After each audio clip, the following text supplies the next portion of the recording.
Mikey wasn't used to having a babysitter. His parents usually didn't go out at night, but tonight was different. His mom had said, "Ashley's great, sweetie. Go easy on her tonight. She's just going through a little breakup. Be nice, okay? If all goes well tonight, your father and I will buy that new Lego set you've been asking for." Then they left. Ashley arrived with her makeup smudged and eyes red, clutching her phone like it owed her something. She tried to smile at Mikey, but it looked like it hurt her face to do it.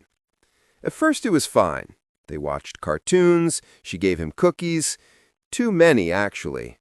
Mikey didn't complain. But when Ashley got a call, everything changed. Mikey sat quietly as Ashley's face twisted with rage. "You think I wouldn't find out?" she screamed into the phone. "You're at her house right now, aren't you?"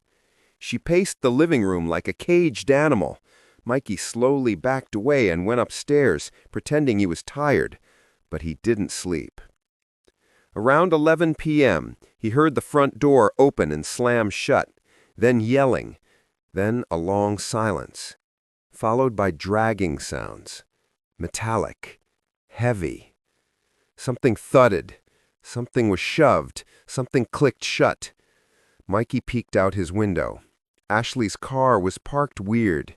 The passenger door was still open. Then, nothing. The house felt wrong now, too quiet. He waited an hour, maybe two. When he finally crept downstairs to get water, Ashley was sitting on the couch, staring blankly at the TV, which was off. Her knuckles were bruised, her shirt was stained. "Go back to bed, Mikey," she said, softly, too softly. He obeyed, but he didn't sleep. In the morning, Ashley was already up, cooking eggs like nothing happened. Her smile had returned, wide, unnatural, almost satisfied. But something smelled bad. Mikey pretended to play with his trucks, but kept glancing toward the garage door. The smell was coming from there. Ashley went upstairs to use the bathroom. Mikey's heart pounding, crept to the garage. The door groaned as he opened it. There, behind a stack of old boxes and trash bags, was a shape. A man's shoe poked out. He stepped closer. It was a foot.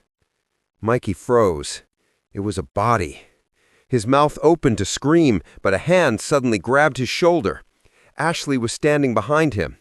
"You weren't supposed to see that, Mikey." Mikey couldn't move. His whole body was shaking. Ashley knelt beside him, her voice calm, almost kind, like she was talking to a puppy that had peed on the rug. "He hurt me, Mikey," she said softly. "You understand, right?" Mikey looked at her. Her eyes were wide and glassy. Her makeup had smudged again. She smelled like sweat and metal, the kind of smell Mikey's dad came home with after working on the car. But this wasn't oil. "I won't tell," Mikey whispered. Ashley smiled again. Too big, too bright. "I know you won't," she said, ruffling his hair. The rest of the day was weird. Ashley didn't let Mikey out of her sight. No TV, no playing, no phone. She said, "Let's just have a quiet day, just you and me." She even unplugged the landline. Every time Mikey tried to go upstairs or near a window, she'd suddenly be right there. "Where you going, buddy?" she'd ask with a sugary voice and a dead stare. When his parents called Ashley's cell phone to check in, Ashley answered.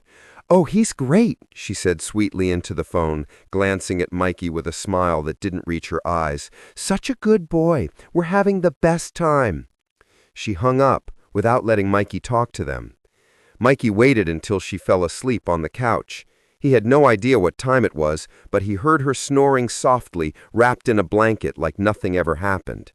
He slipped into the garage again. He had to be sure it was real, that it wasn't some nightmare. But when he looked again, the body was gone. Only a smear of red and a single sneaker were left. That's when he heard it, the sound of the shovel scraping in the backyard. Ashley, burying something. Mikey stepped back into the shadows. His mind raced. "I have to tell Mom. I have to tell Dad. I have to call the police. But how?" He snuck into his dad's study, the one room Ashley hadn't touched. There was an old laptop there. Maybe he could send an email. Maybe... Then a floorboard creaked behind him. Ashley stood in the doorway, dirt under her snenkles, the same too wide smile on her face. "You're not going to ruin this for me, Mikey. We've come too far." That's when Mikey did something no one expected. He screamed, loud, high, over and over, until his throat hurt. Ashley lunged forward to stop him, but the porch light flicked on outside. A neighbor had heard. A knock came at the door. "Everything okay in there?" Ashley froze. Mikey screamed again. The door burst open. It was Mr. Jenkins from next door. He rushed in, saw the look on Ashley's face, and instinctively grabbed Mikey, pulling him behind him. Ashley started to cry, babbling something about how she was just babysitting, how the kid was acting up, but the blood under her nails and the dirt on her clothes said otherwise. 15 years had passed. Mikey was 17 now, taller, quieter. People said he was sensitive. Others said traumatized. Either way, he kept to himself. He didn't talk about what happened that night. He didn't talk about Ashley. But he never forgot. Ashley had been found not guilty by reason of insanity. Instead of prison, she went to a psychiatric facility upstate, the kind surrounded by tall fences and thicker walls. He Googled it once a year. She was still there until she wasn't. One night, Mikey's phone buzzed. A news alert.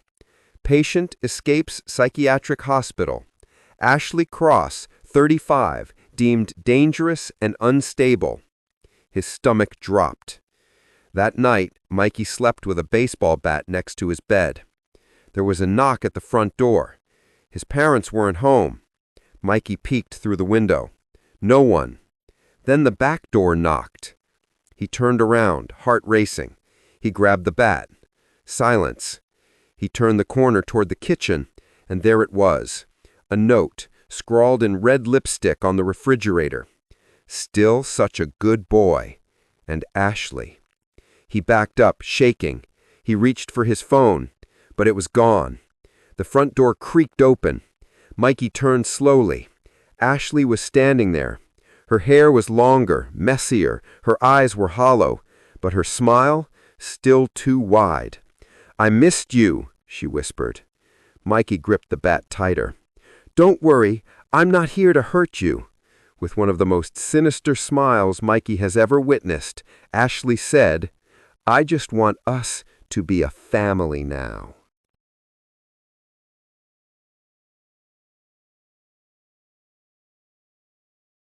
The Thompsons thought they were lucky to find Mrs. Kelper. She was polite, affordable, and always available. The children, however, begged their parents not to leave them alone with her. From the first night, her behavior was strange.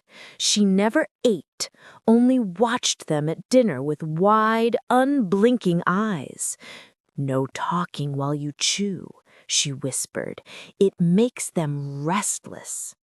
The kids didn't know who they were. Bedtime came early, locked doors, shades drawn. From the hallway came her humming, off-key and cracked, always circling their rooms. Sometimes dragging, sometimes scratching, sometimes a sound like wet breathing just beyond the door. By the fourth night, Jacob pressed his ear against the wood and swore he heard more than one voice. Dozens, maybe. But when he listened harder, his stomach dropped.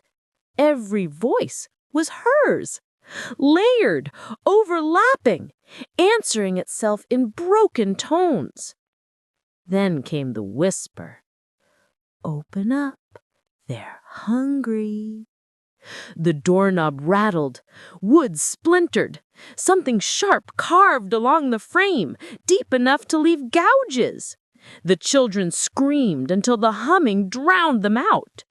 When the Thompsons came home the next morning, Mrs. Kelper stood at the door with her usual sweet smile.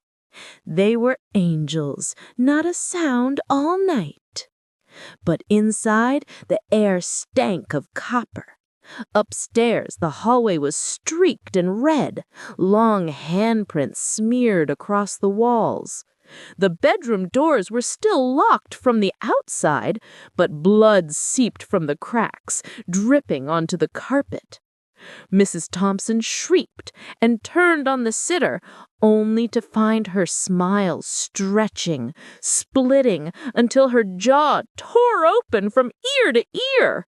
Her tongue was no longer human, but a wet rope of flesh, writhing as she hummed through it. And in the pooling blood, the children's voices joined in, high-pitched, broken, echoing from inside her.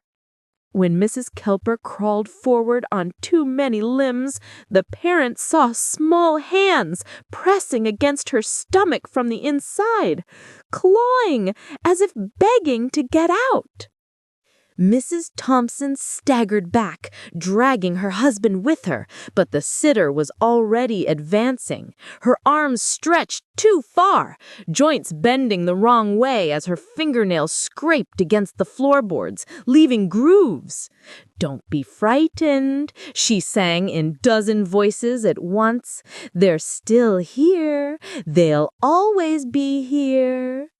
From her belly came muffled screams, the children's voices, distorted, bubbling like they were drowning in blood. Small fists pounded against the ribs, stretching her skin in pulsing bulges. Mr. Thompson rushed forward, grabbing a lamp and smashing it across her skull. Bone cracked, but instead of falling, Mrs. Kelper's head split open like rotten fruit, spilling black worms and teeth that weren't hers. The worms slithered across the floor, shrieking in the voices of the children. Mrs. Thompson shrieked and bolted for the front door, but it slammed shut before she could touch it. Every lock snapped into place. The house groaned as if it were breathing, the wallpaper bleeding fresh streaks of red. Behind her, Mrs. Kelper rose taller, impossibly tall, her spine uncoiling like a snake. Her mouth yawned wide, so wide her jaw cracked apart and fell to the floor, leaving nothing but a black, gaping hole that stretched down into writhing shadows. "Come back to bed," the voices chorused, and then the shadows reached out. Mrs. Thompson's last sight of her husband was his body being dragged into that endless mouth, limbs snapping like twigs as the blackness swallowed him whole. She tried to run upstairs, desperate, irrational, thinking maybe she could find the children. But when she threw open the bedroom door, she didn't see her kids. She saw herself. Her own body hanging by the neck, eyes wide, still swaying. The reflection grinned, then lunged. The last sound she heard was the babysitter's broken lullaby, sung in her children's voices, before the house fell silent again.